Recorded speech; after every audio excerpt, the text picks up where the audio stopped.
राधा स्वामी, राधा स्वामी दयाल की दया, राधा स्वामी सहाय, राधा स्वामी। प्यारी बहनों, माताओं, भाइयों, बुजुर्गों, साथियों व बच्चों, आप सबको पहले से इस बात का ज्ञान है कि आज गुरु पूर्णिमा का अवसर है और अपने देश में इसको खास तौर पे मनाया जाता है। षाढ़ शुक्ला पूर्णिमा को ये दिन आता है और इसके बारे में हमारे शास्त्रों में, धर्म ग्रंथों में और जितने भी आध्यात्मिकता से संबंधित पुस्तक हैं उनमें सब में उल्लेख आता है कि इस दिन का एक विशेष महत्व है। तो आज हम सभी उसी गुरु पर्व को मनाने के लिए और काफी दिन के बाद, लगभग 2 महीने हो गए चले होंगे कि हम सत्संग में उपस्थित हुए हैं। गुरु पूर्णिमा का महत्व इसलिए ज़्यादा है कि हमारे संस्कृति में,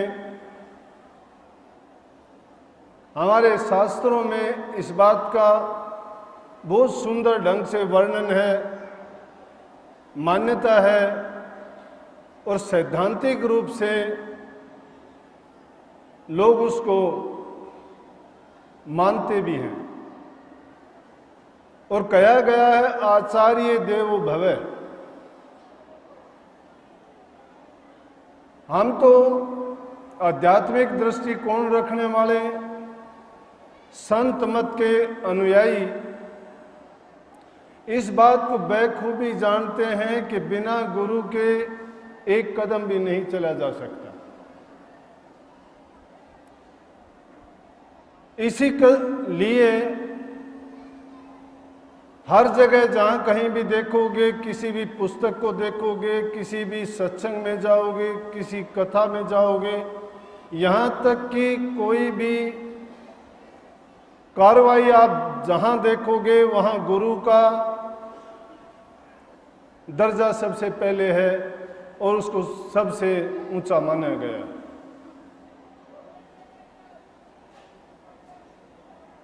और संत मत में तो इतना तक कह दिया है कि जब तक गुरु की आज्ञा, गुरु का वचन और गुरु की सेवा शिष्य नहीं करता है, वो आध्यात्मिक उन्नति नहीं कर सकता।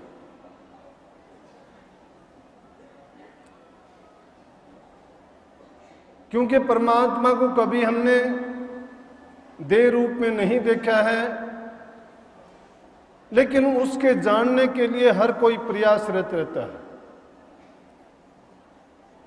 अब परमात्मा और हमारे बीच में गुरु एक बांध का काम करता है, एक कड़ी है, एक पुल का काम करता है जो इस किनारे से उस किनारे पर लेके जाता है। वैसे भी दुनियादारी के जितनी कार्रवाई, जितने कर्म, जितने काम होते हैं, सब में हमें एक पथ प्रदर्शक की जरूरत पड़ती है जो किसी काम के करने का हमें गुरु बताता है, उसको गुरु के नाम से पुकारा है। गुरु कहते हैं तरीके को, विधि को, कि किस विधि से हमें जो काम करना सिखाता है, बताता है, उसी को हम गुरु मानते हैं। दत्तात्रेय जी ने 24 गुरु किए हैं, बताते हैं। मैंने कहीं ना उल्लेख देखा, सुनी सुनाई बात कह देता हूं। तो वो क्यों थे कि जिनसे जिस प्रकार का ज्ञान प्राप्त हुआ उनने उसी रूप में उनको गुरु मान लिया। अब गुरु की बात है, गुरु से हमें ज्ञान मिलता है,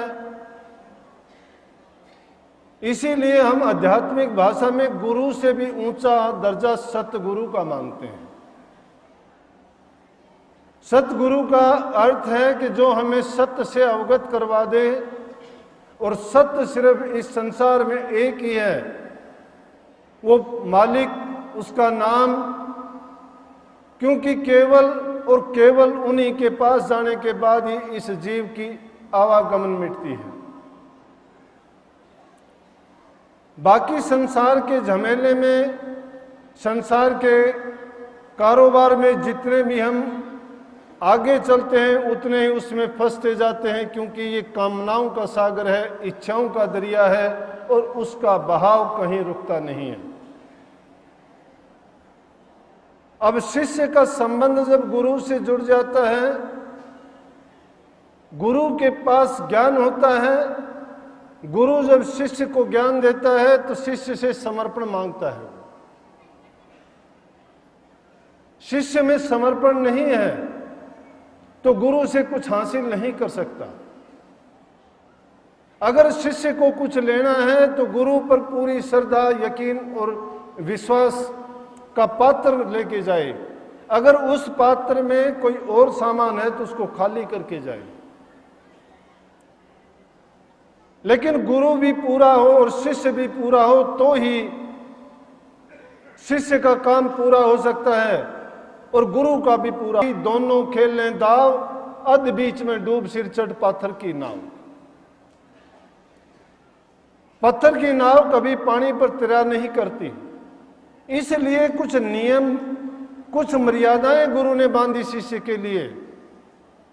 उनको अपनाने के लिए कहा कि सत्य का मार्ग अपनाओ, तन मन दल बल अपना सब कुछ अर्पण करो। महापुरुषों की वाणियों में देखो, जगह जगह रोजाना के शब्द गाए जाते हैं, सुने जाते हैं, हम गाते भी हैं और बार बार उनमें कहते हैं कि बलिहारी जाऊं गुरुदेव की, जिन दिया भरम गढ़ तोड़। गुरु शिष्य का भरम तोड़ता है, गुरु पारस का काम करता है। पारस पत्थर के छू जाने से जिस प्रकार से लोहा भी सोने में तब्दील हो जाता है, संतों ने तो यहां तक कह दिया कि गुरु और पारस में बड़ा अंतरा होता है। गुरु और पारस में बड़ो अंतरो जान, वो लोहा कंचन करे गुरु कर ले आप समान। अंतर तो इतना ज्यादा होता है कि पारस पत्थर में खूबी होती है कि वो लोहे को सिर्फ सोना बना सकता है, लेकिन सतगुरु शिष्य को अपने जैसा ही बना सकता है। इसलिए पारस से भी बढ़ के गुण है, लेकिन शिष्य में सामर्थ्य होनी चाहिए। अगर शिष्य में खोट है, अगर जिस लोहे में जंग लगा हुआ है उसको पारस पत्थर से छुआ के रात दिन उसके पास रखोगे तो भी उसमें कोई फर्क नहीं पड़ता। शिष्य भी ये भाव लेके जाए कि उसको अपना जीवन संवारना है, इस संसार के दुखों से छूट जाना है। अब संसार को ही जो अपना जीवन मान लेता है वो छूटना नहीं चाहता, लेकिन छूटेगा अवश्य, क्योंकि संसार का नियम है। जो यहां आया है, आए हैं सो जाएंगे, राजा रंग फकीर, एक सिंहासन चढ़ चले एक बांधे जात जंजीर।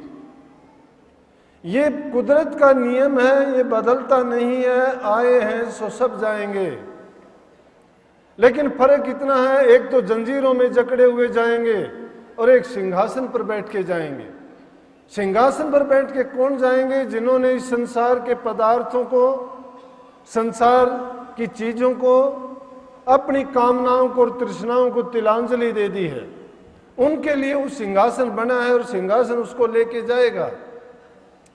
लेकिन जो संसार की कामनाओं से बंध गए हैं, जिन्होंने अपना जीवन संसार में इस प्रकार से लगा दिया है कि वो संसार के लिए जीते हैं, संसार को अपना ही मानते हैं, फिर वो कामनाओं से नहीं छूटते।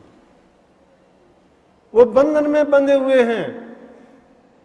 अगर हम देखा देखी सत्संगों में गुरुओं के पास जाते भी हैं, नाम भी लेते हैं, लेकिन क्या देखते हैं कि सबके लिए गुरु वो काम नहीं करता। लेकिन गुरु नहीं छिपाता अपनी तरफ से कोई चीज। जिस प्रकार से तरवर सबके लिए खुला है, उसके पेड़ पे जो फल लगते हैं कोई भी आके खा ले, ना जाति का, ना पाति का, ना छोटे का, ना बड़े का कोई भेद करता है। जो आए, जो भी उसको पत्थर मारे, उससे फल लेके जाए, सबको देगा।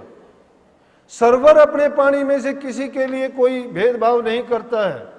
ऊंची जाति का हो, नीची जाति का हो, स्त्री हो, पुरुष हो, छोटा हो, बड़ा हो, कोई भी उसके जल से लेके अपनी प्यास मिटा सकता है, देगा। संत तीसरा है बारिश का होना। जब आकाश से बादलों से बरसात होती है, वो नहीं देखती गरीब का खेत है, अमीर का खेत है, कसाई का खेत है, धर्मात्मा का खेत है, महात्मा का है या ये संसारी लोग का है। वो समान रूप से बरसात करता है। इसी प्रकार से संत लोग, गुरु लोग भी अपनी दीक्षा देते वक्त किसी के कानों को बंद नहीं करते, किसी के कानों से मैल निकाल के साफ नहीं करते कि तू अच्छी तरह सुनना और तू इसको कभी नहीं सुनना। लेकिन भाग्य अपने जीव का होता है जिसमें संस्कार नहीं होते। जो देखा देखी इस रास्ते पे चले होते हैं वो कोई लाभ नहीं उठा सकते।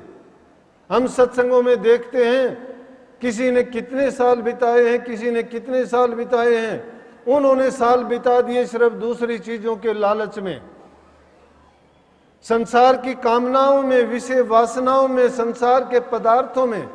सिर्फ वो उन्हीं चीजों के लालची थे, उन्हीं चीजों को लेने के लिए आए थे। वो मिल गई, उनको खुदा मिल गया।